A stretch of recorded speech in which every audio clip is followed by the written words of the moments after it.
بسم اللہ الرحمن الرحیم۔ شروع اللہ عز و جل کے نام سے جو بڑا مہربان نہایت رحم والا ہے۔ السلام علیکم ورحمۃ اللہ وبرکاتہ۔ بچوں کی سچی کہانیاں۔ ٹیڑھی لاٹھی والا جھوٹا چور۔ ہمارے پیارے آقا مکے مدینے والے مصطفیٰ صلی اللہ علیہ وآلہ وسلم کا فرمان عالی شان ہے، میں نے جہنم میں ایک شخص کو دیکھا جو اپنی ٹیڑھی لاٹھی کے ذریعے حاجیوں کی چیزیں چراتا۔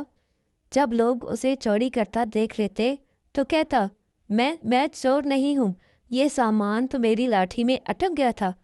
وہ آگ میں اپنی ٹیڑھی لاٹھی پر ٹیک لگائے یہ کہہ رہا تھا، میں ٹیڑھی لاٹھی والا چور ہوں، میں ٹیڑھی لاٹھی والا چور ہوں۔ میٹھے میٹھے مدنی منوں اور مدنی منیوں، انشاء اللہ عز و جل نہ ہم کبھی جھوٹ بولیں گے، نہ کبھی چوری کریں گے۔ جھوٹ بولنے والوں کے بچے سور بن گئے۔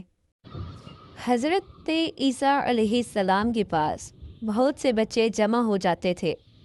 آپ علیہ السلام انہیں بتاتے تھے کہ تمہارے گھر فلاں چیز تیار ہوئی ہے، تمہارے گھر والوں نے فلاں چیز کھائی ہے، فلاں چیز تمہارے لیے بچا کر رکھی ہے۔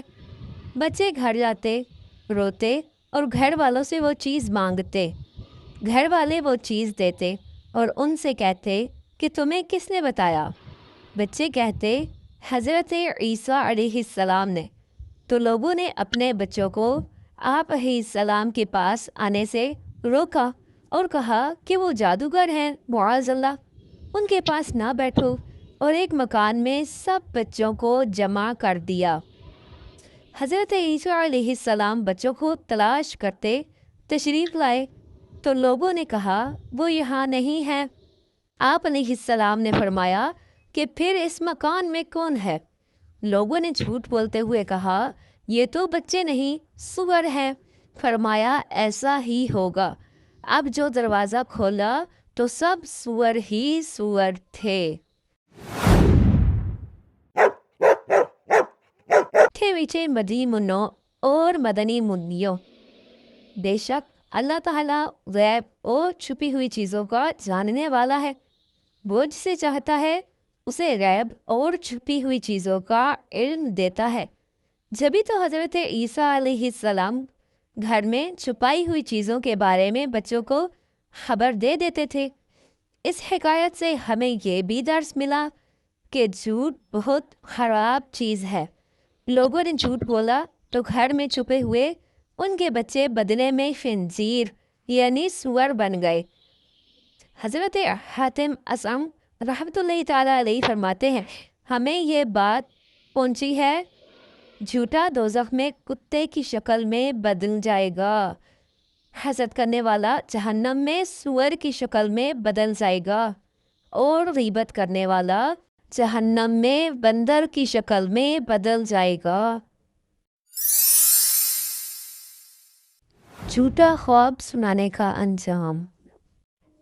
حضرت امام محمد بن سیرین رحمۃ اللہ تعالی علیہ سے ایک آدمی نے کہا، میں نے خواب دیکھا کہ میرے ہاتھ میں پانی سے بھرا ہوا ایک شیشے کا پیالہ ہے۔ وہ پیالہ تو ٹوٹ گیا ہے مگر پانی جوں کا توں موجود ہے۔ یہ سن کر آپ رحمۃ اللہ تعالی علیہ نے فرمایا، اللہ عز و جل سے ڈر اور جھوٹ نہ بول، کیونکہ تو نے ایسا کوئی خواب نہیں دیکھا۔ وہ آدمی کہنے لگا، سبحان اللہ، میں ایک خواب سنا رہا ہوں اور آپ فرما رہے ہیں کہ تو نے کوئی خواب نہیں دیکھا۔ آپ رحمۃ اللہ تعالیٰ علیہ نے فرمایا، بے شک یہ جھوٹ ہے اور میں اس جھوٹ کے نتیجے کا ذمہ دار نہیں۔ اگر تو نے واقعی یہ خواب دیکھا ہے تو تیری بیوی ایک بچہ جنے گی، پھر مر جائے گی اور بچہ زندہ رہے گا۔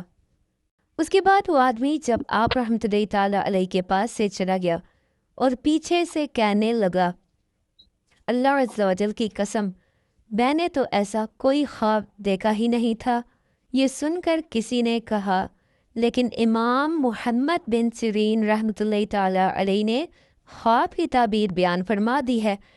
یہ حکایت بیان کرنے والے بزرگ حضرت ہشام رحمۃ اللہ علیہ فرماتے ہیں، اس واقعے کو زیادہ عرصہ نہیں گزرا تھا کہ جھوٹا خواب بیان کرنے والے جھوٹے آدمی کے ہاں ایک بچے کی ولادت ہوئی، لیکن اس کی بیوی مر گئی اور بچہ زندہ رہا۔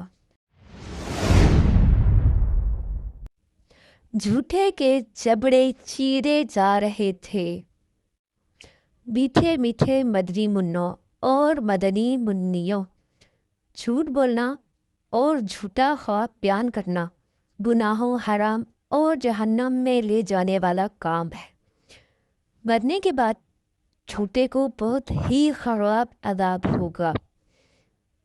فرمائے مصطفیٰ صلی اللہ علیہ وآلہ وسلم ہے، خواب میں ایک شخص میرے پاس آیا اور بولا چلیے، میں اس کے ساتھ چل دیا۔ میں نے 2 آدمی دیکھے، ان میں ایک کھڑا اور دوسرا بیٹھا تھا۔